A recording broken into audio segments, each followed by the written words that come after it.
Welcome to Real Estate Coaching Radio, starring award-winning real estate coaches and #1 international best-selling authors, Tim and Julie Harris. This is the #1 daily radio show for realtors looking for a no BS, authentic, real-time coaching experience. What's really working in today's market, how to generate more leads, make more money, and have more time for what you love in your life. And now your hosts, Tim and Julie Harris.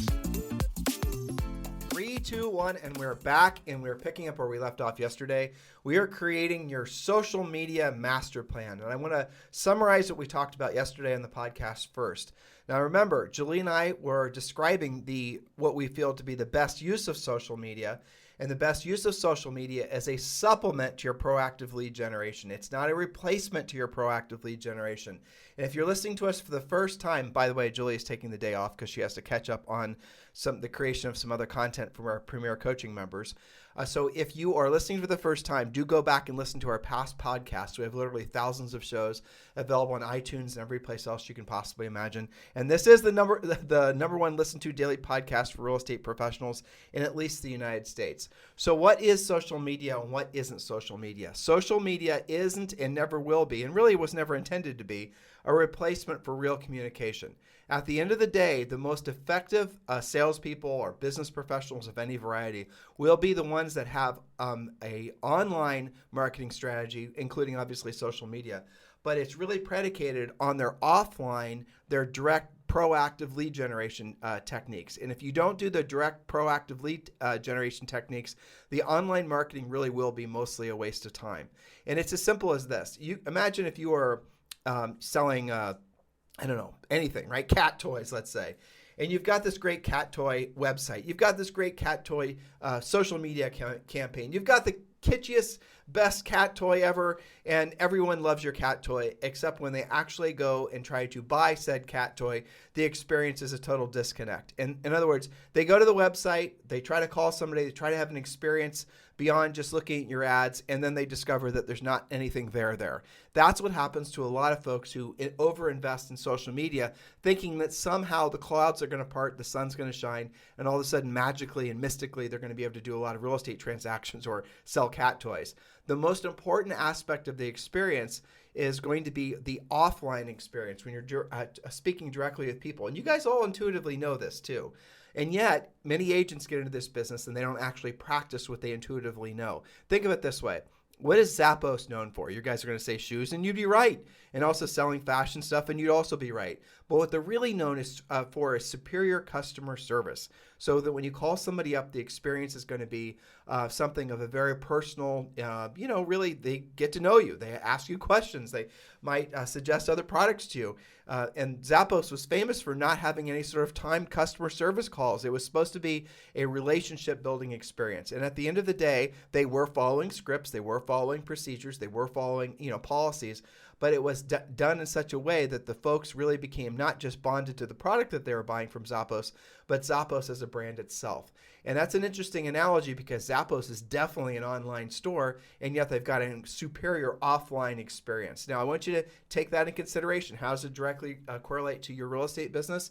If you're not being a proactive lead generator, if you're not actually doing anything every single day to directly contact your centers of influence and your past clients, your expireds, your for sale by owners, and all the other sources of business we teach you to directly pursue, the offline activities are the most important thing is what I'm trying to tell you.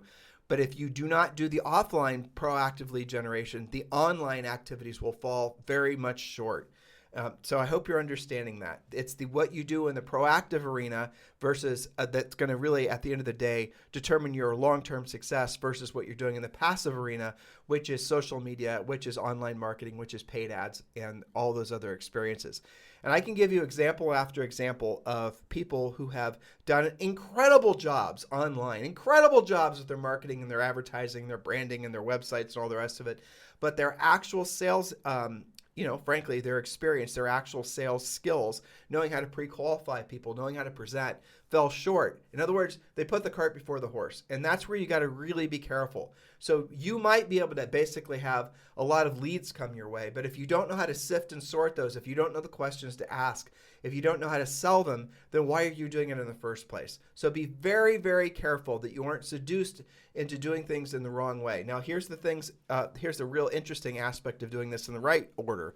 If you become very efficient at proactive lead generation, which is not dependent on you buying business, by the way, you might not ever want to do the passive lead generation, which is dependent on you buying business. A lot of social media is free, obviously, but to really take it to the next level, you're going to start spending money on pay-per-click ads and whatnot. I'm going to say that again. So if you get really good at the proactive lead generation, the actual customer, having a conversation, following essentially a script or a conversation outline that leads to a predictable, duplicatable result. When you get good at that skill set, you probably will never be seduced into doing anything other than, frankly, that. And Julie and I've seen this happen droves and droves of times. There are folks listening right now, this is the number one listened to daily podcast for real estate professionals in at least the United States, who are in a quagmire. You've been buying your business, trying to buy your business. You've seen your cost of your lead generation go through the roof. You've seen the results from your lead generation very much degrade over time because things become oversaturated. You're in it maybe a few years ago. Your Facebook ads were cranking out business. Maybe you had a really good recipe of things that were really working effectively, and all of a sudden it just sort of falls off. And that's what happens a lot of times on all sorts of online lead generation techniques. It'll work. I remember when Zillow came online, like 2007, 2008. And I remember we had coaching clients who were subscribing to Zillow, and you know what? It worked incredibly well. There wasn't all this sharing of leads and all this other stuff that they since integrated into their system, and effectively nullifying all the benefits of being a Zillow Premier agent over time. But originally it was phenomenal, and then over time, and by over time, it was a very short period of time, less than a year. And many of these same agents who were singing the praises of buying these Zillow leads stopped doing it because all of a sudden, they were sharing the leads with 3 other agents. All of a sudden, they were realizing that these leads weren't that valuable because the people weren't that motivated, that sort of thing. So this goes back to one of the rules that we have in our book, Harris Rules. Don't build your mansion on land you don't own. And I want you to think about that before I get to the next point, which is about social media. But don't build your mansion on land you don't own. Think about that intellectually for a second. It's fascinating. So if you are building your business based on social media, based on branding, based on buying your business, based on pay-per-click ads, based on all this other stuff, you are building your mansion, your future. Your mansion is your future. It's your business, it's your potential, but you're actually building it on a foundation on the land that you don't own. Something could change, and things change all the time. If you guys have been in business for yourselves for more than a blink, you'll know that it's very common for Google or for any of these other platforms to change their algorithm. So the thing that was working for you great today, all of a sudden you wake up tomorrow morning and it doesn't work. Again, it's a very simple concept. You built your business on land you don't own. You cannot control ultimately what that landowner is going to do, and yet you've spent all this money and this time building this magnificent business, this magnificent lead generation machine, and it's ripped right from underneath you. I've seen that happen. We've personally experienced that in our coaching business on several occasions. In some cases, you just have to factor that into the business model that you're developing. But when you're trying to build your real estate business, when you are building your real estate business, always base your long-term success on a pillar. Again, lead generation spokes, but think of this since we're talking about building a mansion, right? Imagine you're putting in a foundation. So build your primary foundation, the most important thing in your business, around something that you can always control. You know there are always going to be expireds. You know there are always going to be people you can call. There will always be for sale by owners. There will always be all these other sources of business we teach you guys to chase. No matter what goes on in the market with interest rates, who the president is, none of this stuff matters. There will always be those sources of business that you can proactively lead generate to. Always and forever. That'll always and forever be true. I want you to think about that. That will never change. Now, if you then can develop the skills that'll make it so that you can predictably and duplicatably pursue that business It's what we coach is a combination of obviously offline activities, calling them, directly communicating with them, combined with online activities. So we're teaching you how to do the best of both worlds to effectively get in front of that person, to communicate with that person, and to earn the right to be their listing agent primarily. That's what we hope you guys will understand, that in this market, focus all your best energies on being listing agents. That is what we teach in our coaching program. That's the foundation of what we teach. Now, what is the benefit of doing it this way? You own the ground and you own the mansion. The ground is your skill set, your skill, what you know, how to do it, how you can control your time. Knowing when you wake up in the morning, knowing that your effort is going to equal your results and it's not predicated on somebody else, that is the first step in building long-term wealth. Because after you can figure out how to do that, you can actually scale that. By scaling that means you can build a team around those skill sets. You can start to essentially delegate the lower yield tasks that maybe are clogging up your life now, transaction coordination and things like that. But in the interim, the thing that matters is take the time to develop the skill set. That way you can always have predictable and duplicatable business versus buying your business. And hopefully this makes sense. But with that said, we are talking about social media this week, and we are talking about ways you can leverage it, and we are talking about what to leverage it, really what to expect from it. And as we said yesterday, what social media is, it's the thing between mass communication, which let's just call that old school communication, old school media, and direct offline conversations, right? So it's a strange, amazing thing that's in between the two. It's got that mass media effect in some cases, obviously, and then it's also got that direct communication thing. And you guys, all of you have been on Facebook probably. I mean, if you were on Facebook at some point, got off, or you're on it now, there is an aspect of it that is broadcasting like a normal, old school media, and yet you have that intimate sort of feel of a conversation. You guys get it? Of course you do. You use social media. You know exactly what I'm talking about. So if you can understand that that's the purpose of it, and it's not designed, it never will, replace direct, proactive communication. So just summarizing in case you didn't listen to the last couple days. All right, so letter C, build a social media content calendar and stick to it. Now, we talked about this yesterday, but this is a great idea for you to consider exactly what your goal is. And that was the first point we made, is what is your goal from social media? And what we're suggesting is you use it to reinforce your offline communication, your proactive lead generation. So build a social media content calendar. It's very, very simple. This isn't anything that takes a rocket science degree to understand. Monday might be market updates. Tuesday might be coming soon listings. Wednesdays might be buyers wanted. Thursdays might be thrilled clients. Fridays might be, open houses or announcements of events or some interest rate thing that's happened. Anything. It could be like, Free Friday, where you just talk about whatever you want to talk about. Now, we will suggest that you also integrate into your social media personal aspects.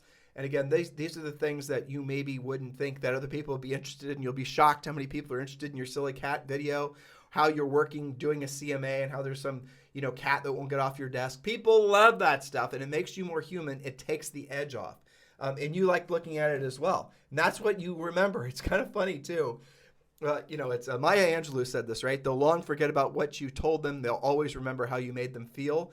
And that's really true with social media, especially. You might find, and this is kind of funny, but we've had this experience too, that you can have the best skill set, the best everything, you have the stellar real estate reputation. You are known to be the best of the best when it comes to selling houses in your market. And yet the reason that they're going to do business with you is because you have a golden retriever. I know that seems funny, but here's the counterbalance to that. They wouldn't have done business with you had you just had the golden retriever. The golden retriever is the thing that humanized you, because you had this aura of being so successful, and maybe some people didn't find that as approachable as they would have, or they do now, because they can see you're like them and you love dogs. You guys get it? So just think about this. Look to see what you're attracted to online. Look to see who you follow online. Why is it that you like this Instagram person's campaign, or how they're presenting themselves? And it doesn't have to be all these fakey do stuff. I know that it is so incredible to me that there are people And I think incredible in a good way, too. I'm not criticizing. I'm not being a skeptic. I just think it's incredible. There are so many people, so many younger people mostly, who've been able to build careers around essentially creating almost like an avatar to themselves in these parallel universes where they look better than, again, it's all digitized, right? You can create deep fake videos. You can modify pictures. You can drop in backgrounds of, there's Bob in, Iceland, or there's Bob rowing a boat in Lake Como. But it could all be completely digitized and completely fake. There's so many people that do that. And nobody stops to actually wonder how these influencers on Instagram can be in one part of the world one day and one part of the world the next. It's all an illusion. It's a show that we've talked about before in the show, our podcast, about how their sets, their studios in LA, where these influencers will go show up and they'll sit on a fake jet and act like they're having champagne and caviar while they fly to one place to the other. And they'll take a whole bunch of pictures. A professional photographer will take a whole bunch of pictures, and then they're off to the races. This is what the world has come to. But it's not that different, really, than what's been going on forever in all other forms of media. People seem to be interested in, obviously people are interested in other people, but people are interested in other people's lives. But it's almost like there's this mass illusion of people being interested in almost like a fake life that maybe they think they should aspire to. And a lot of social media stars, a lot of these Instagram models and whatnot in particular, a lot of them are making serious money just off the fact that they've been able to create this illusionary life that other people can fantasize about. Don't you guys think that's interesting? It's weird. It's bizarre, especially if you're our age. When, I'm 51, right? I mean, when I was coming up, for you to have any sort of recognition, you actually had to have, done something other than acting like you've done something. But now in social media, acting like you've done something is having done something, and the world rewards you for it. I don't get it. I think it's amazing, and I think it's really cool, actually, that people are figuring out that that's a way to, it's the new TV, really. It's the new, it's the new magazines. It's the new everything. It's pretty fascinating. All right, so a letter D, and this one's really important. Engage with your followers consistently, and this is from Sprout Social. Individual social media platforms have their own ways to help you maximize reach as well. On platforms like Twitter and Instagram, utilizing hashtags is a great way to distribute your content further. Hashtags help you to reach people that not only follow you, but are following a specific trend or interest. On LinkedIn and Facebook, join groups related to your industry and share content where it relates to the conversation. All right, so I'll do my best explaining what hashtags are. They're not that complicated, and some of you who are more knowledgeable about this, if I get any of this wrong, feel free to text me and correct me.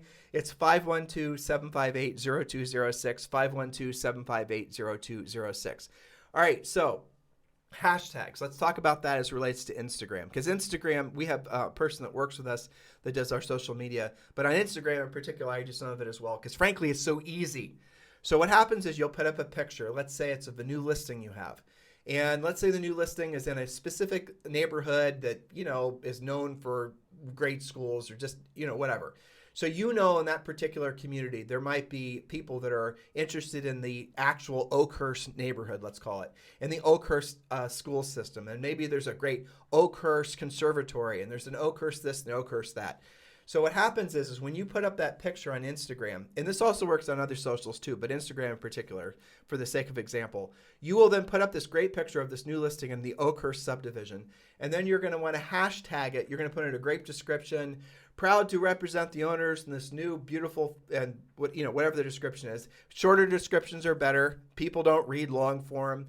I'll tell you what's better than a picture. No doubt a short video is better than a picture. So if you have to choose between the picture and the video, go with video. You'll get 3 or 4 times the amount of people that'll pay attention to it. And then hashtag it with relevant, essentially keywords that describe what that media is about. So you've created this little short video, 30 seconds, just showing the house. You don't even have to necessarily be on camera. And then you want to hashtag it. So a hashtag might be Oakhurst. A hashtag might be Oakhurst Elementary, Oakhurst Conservatory, Oakhurst, whatever the keywords are. Now, here's what then people will do. This is where it gets a little complicated, but it's not that complicated. People then will go to Instagram, for example, and they'll actually go and search the actual hashtag.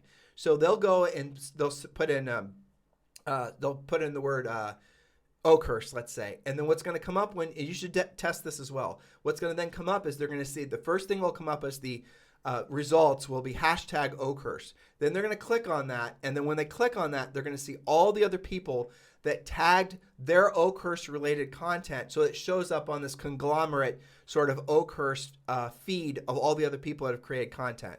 So let's say you're Bob and Sally Real Estate. You listed this house in Oakhurst. Bob and Sally, you guys might have 400 or 500 people that are following you, or maybe 4,000 or 5,000 people that are following you. But if you put in the hashtag Oakhurst, not only now are you giving your opportunity to the people in your own group that are following you to know about that Oakhurst subdivision, but everybody else that's interested in Oakhurst are now going to be getting access or being notified about your actual listing in Oakhurst. So what that is here's a different way of thinking about it. These hashtags, what they are is they're big buckets where other people who are wanting to put their relevant content in these big buckets, including you. Now, here's the next question. How is it that you go about if you're putting, let's say the Oakhurst hashtag has 10,000 posts in there. You don't just throw yours in there and hashtag your post Oakhurst and expect it to go to the top. The Instagram and all these other platforms, they'll give preference to people that have, for example, a verified account on Instagram. And we can talk about verified accounts on another day, but you can Google it as well. But once you have a verified account, the little blue check mark, what that is essentially is saying that Instagram has verified that your account is legitimate, verified that you're who you say you are, verified that your content does something for public good. That is one of the requirements of having verified content. And then they're going to put then they're going to give preference to your contribution to the Oakhurst hashtag, for example, and then they're going to put it higher up on the page. And that then will give your picture, your listing, more exposure and obviously give you more exposure as well. And they do all this is the best part, for free. So this is the thing that's really magic about social networking and these types of platforms, is that it doesn't cost you anything. You can obviously spend money and enhance what you're doing. You can run targeted ads. You can do things with social media that the big media companies can never even possibly do. If you decided, here, think about this. Let's go back to our lovely 4-bedroom house in Oakhurst, right? You can actually go into Facebook. Facebook owns Instagram, and you can actually go and then use their search tools, and you can search for people that are living in Oakhurst, that are a certain age, that have liked similar posts. You can actually go and then, let's say you have 3 or 4 main competing listing agents that also try to chase the listings in Oakhurst. You can then tell the Facebook algorithm that you want to also expose your Oakhurst ad that you've just put up on Instagram or Facebook, your post that's going to be an ad. You can then have it show up, or have it potentially show up to all the people that are following your competitors, for example. I'm not necessarily telling you how to do, that's what you should do, but that's an example. So you can really deep dive and really, really segment who it is that you're going to be exposing your media to, which is something that old media could never do. Ever, ever, ever. You run an ad on a particular TV show, or you run a billboard on a particular, freeway. You have no idea if anyone's going to see it, who's going to see it.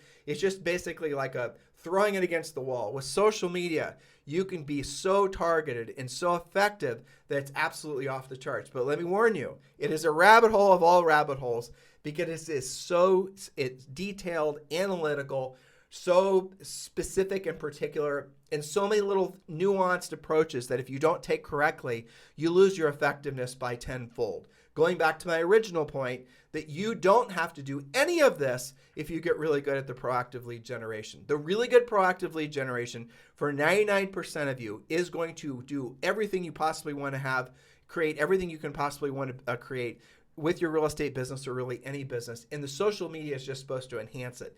That's the reason, because it is complicated, that's the reason that there's so many people out there that are in the business of doing this for you, of creating this for you. And they make a lot of money from it. And you're not necessarily going to know how to hold them accountable to results.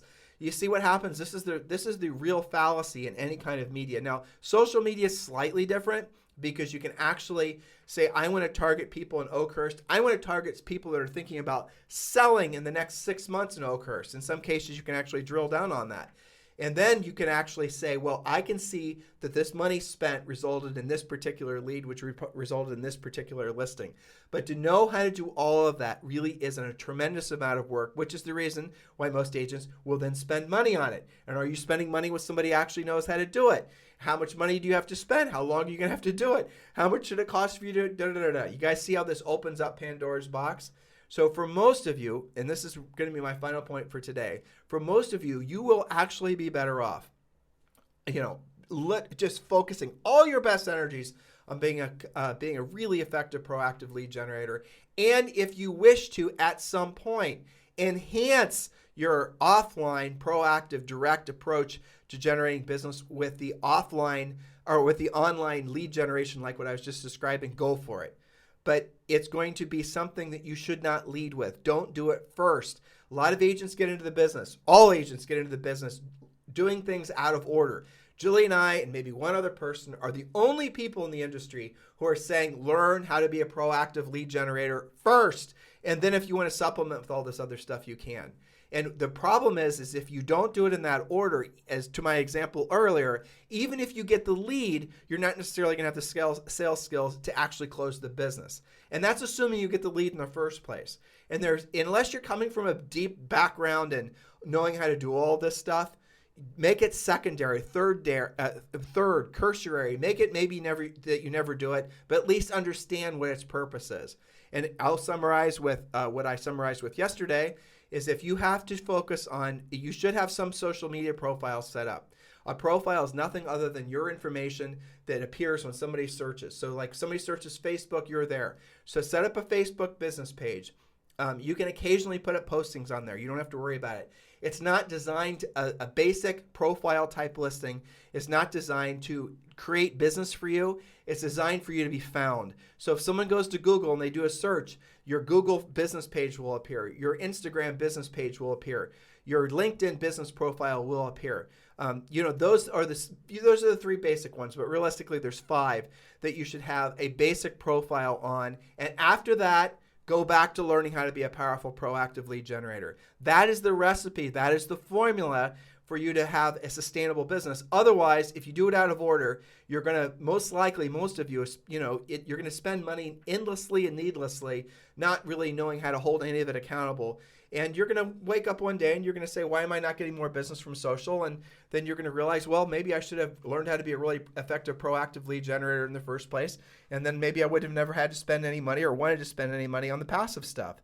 Hopefully this all resonates with you guys and you understand where we're coming from. We don't want you to be like the normal agent who fails out of this business in 24 months. Something like over 90% are out of the business within 60 months, but most fail within the first 24 months. We want you to be in this business for years. We want you to build a future around this, a legacy around this. We want you to embrace the blessing that being a real estate professional truly is. But for you to do that, you have to avoid the minefields. And I hope we're breathing the same air and you're realizing we're trying to say we are saying what we are saying to you for the sake of making it so you increase your likelihood of success and you decrease your likelihood of failing out of the business. Because what truly breaks our hearts is we see amazing people who had huge potential, who followed the wrong path. And then as a result of following the wrong path, they failed out of the business and they thought it was their fault. They thought they were the failure without realizing what failed was the path that they were on. They just chose the wrong path. They had lack of exposure to a different way of thinking, thusly resulting in them failing. That is something that we are going to fight like hell to help you guys avoid. And so please take what we're saying seriously and understand what our motivation is, which is to be of service to all of you. So listen, guys, if you need us for anything, if you want to correct me on any of the things I said with regards to the social networking stuff, because like I said, it's very complicated, or if you want to talk to Julie and I about joining us at eXp Realty, we're here for you. Please do consider us as a potential to be your eXp sponsor. Text me directly at 512-758-0206, 512-758-0206. In the meantime, have a fantastic day. We'll talk with you on the show tomorrow. This podcast is a part of the C-Suite Radio Network. For more top business podcasts, visit c-suiteradio.com.